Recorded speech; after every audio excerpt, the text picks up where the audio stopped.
Poucas vezes na história humana se falou tanto sobre o fim dos tempos como agora, por causa das pandemias, dos rumores de grandes guerras, dos sinais surgidos no céu, e pelo esfriamento do coração das pessoas.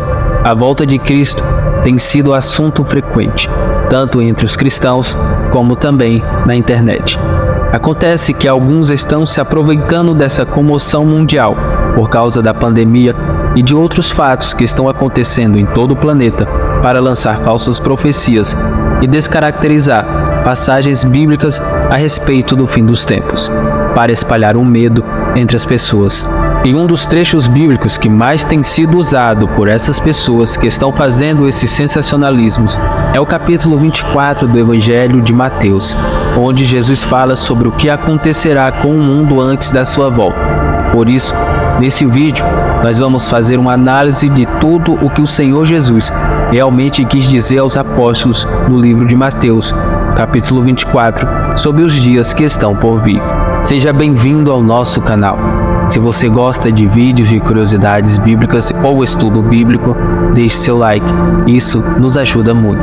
E inscreva-se no canal e ative o sininho das notificações. O capítulo 24 de Mateus reúne o último grande sermão de Jesus antes de sua morte e foca no fim dos tempos, a sua volta e o grande julgamento. O capítulo 24 começa contando que Jesus deixou o templo com seus discípulos e pelo tom de sua pregação lá dentro, era muito provável que ele ainda estivesse irado com a infidelidade e a falta de fé dos judeus. Minutos depois, ele começou a profetizar, dizendo que nada daquele templo ficaria em pé e que tudo seria destruído muito em breve. Os discípulos então ficaram curiosos com aquela profecia e assim chegaram ao Monte das Oliveiras, perguntando ao mestre quando aquilo iria acontecer e quais seriam os sinais que apontariam para a sua segunda vinda à terra. Então Jesus se assentou e passou a explicar às suas ovelhas tudo o que estava para acontecer no mundo até a consumação dos séculos. Essa passagem também é conhecida como o Sermão Profético de Jesus, por causa do seu conteúdo, e a maior parte dela também tem relação com outra passagem em outro evangelho. Está relacionada com Marcos capítulo 13. Por isso, vamos analisar 3 pontos importantes sobre a profecia de Jesus a respeito do fim dos tempos. Primeiro, para quem esta mensagem foi direcionada? A grande maioria das pessoas acredita que as palavras de Jesus em Mateus 24 foram ditas para a sua igreja, mas isso não é verdade. Elas foram direcionadas aos judeus. Naquele momento, a igreja de Cristo ainda era um mistério. Ela só será incluída no agir de Deus em Pentecostes, no livro de Atos, e foi revelada depois, através das cartas do apóstolo Paulo. Então é preciso deixar claro que os acontecimentos profetizados por Jesus nestes capítulos tratam unicamente sobre como será a situação dos judeus no período da grande tribulação, antes de sua volta.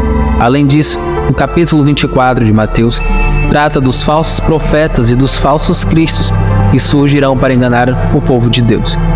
Temos que nos preocupar mais com os falsos mestres, falsos apóstolos e falsos pregadores, além de sabermos discernir os espíritos para que nenhum deles nos afaste do caminho do Senhor. Mais uma prova de que os judeus são o alvo da profecia de Cristo a respeito do fim dos tempos está no versículo 15 do capítulo 24, quando Jesus fala do sacrilégio terrível. Em outras versões, aparece a abominação da desolação. Aqui, Jesus fala a respeito da terra judaica, do templo e dos sacrifícios que Daniel já havia profetizado. Repare que, no versículo 16 de Mateus 24, Jesus diz que os que estiverem na Judeia devem fugir para os montes. Isso se trata claramente de Israel, pois no Novo Testamento inteiro não há uma única passagem em que Cristo ou qualquer um de seus apóstolos peçam para que a igreja fuja para os montes. E por fim, da mesma maneira, vemos que o texto ainda fala sobre o sábado, que está muito relacionado aos costumes e às leis judaicas, e ainda traz a parábola da figueira, no versículo 32, que é uma representação simbólica da nação de Israel. Segundo, quando esta profecia de Jesus começará a se cumprir? Em Mateus 24, versículo 36, Jesus declarou que ninguém, nem os anjos do céu, nem mesmo ele, naquele momento, sabia o dia e a hora em que aquela profecia se cumpriria. Apenas Deus sabia. Porém, ele deixou claro que vai acontecer quando o mundo menos esperar. Mas mesmo sem sabermos a data certa do início dos acontecimentos que marcarão o retorno de Jesus à Terra e o estabelecimento do seu reino aqui, a passagem nos mostra que a profecia começará a se cumprir nos 7 anos de tribulação, que será a última das 70 semanas que foram profetizadas por Daniel. Uma coisa interessante dessa profecia de Jesus é que tudo está relacionado ao que o apóstolo João registrou nos capítulos 6 a 19 do livro do Apocalipse. Logo no início do capítulo 24 do Evangelho de Mateus, Jesus fala da primeira metade da 70ª semana de Daniel.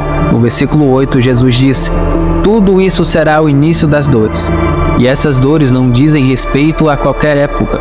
Elas definem o começo do tempo da tribulação, que é comparada na Bíblia com as dores de parto de uma mulher grávida.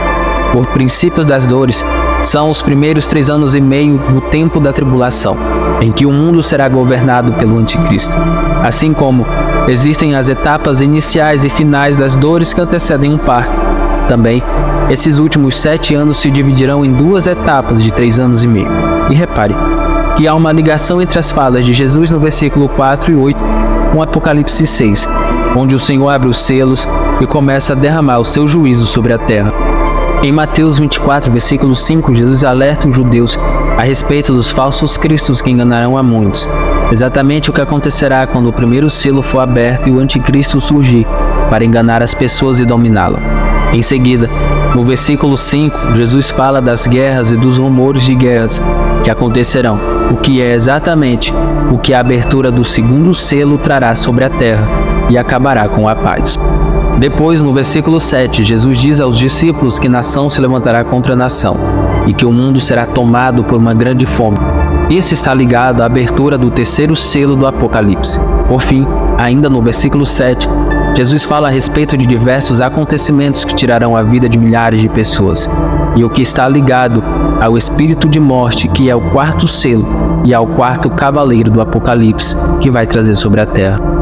E não para por aqui. Os versículos 9 a 28 do capítulo 24 de Mateus, Jesus começa a profetizar sobre como será a segunda metade da 70ª semana de Daniel, ou seja, os últimos 3 anos e meio antes da volta do Messias. Segundo a profecia de Cristo sobre o fim dos tempos, nesse tempo muitos morrerão como mártires, o que está ligado ao 5º selo. Coisas espantosas e grandes sinais no céu com a abertura do 6º selo, e anunciarão a chegada do grande dia da ira do Senhor. Muitos trairão uns aos outros em Israel. Além disso, o engano e a impiedade se alastrarão pelo mundo. O amor vai esfriar, significando que muitos abandonarão a sua fé. Porém, Jesus também garantiu que aquele que perseverar até o fim verá a sua volta e participará do seu governo de 1000 anos. Um outro ponto importante revelado por Jesus aos seus discípulos tem a ver com a pregação do Evangelho do Reino por todo o mundo. Terceiro, qual a mensagem essa profecia nos traz hoje? Como vimos antes, a profecia de Jesus a respeito do final dos tempos não foi dirigida para nós cristãos. Porém, não é por isso que nós devemos ignorá-la. Pelo contrário, tudo o que está registrado em Mateus 24 é um alerta, pois, se o fim dos tempos está próximo, o tempo do arrebatamento também está. Nosso mundo está muito agitado, com conflitos em muitos países, e a qualquer momento, a Terra poderá ser tomada por uma guerra devastadora. Além disso, grande parte da humanidade passa fome, terremotos e catástrofes na natureza estão cada vez mais presentes, e grandes pandemias estão matando milhões de pessoas.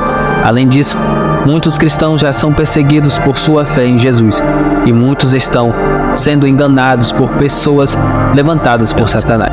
Se você gostou desse vídeo, deixe seu like, comente e compartilhe com seus amigos. Que Deus te abençoe grandemente e até o próximo vídeo com uma curiosidade ou estudo bíblico. E não esqueça, pense teologicamente.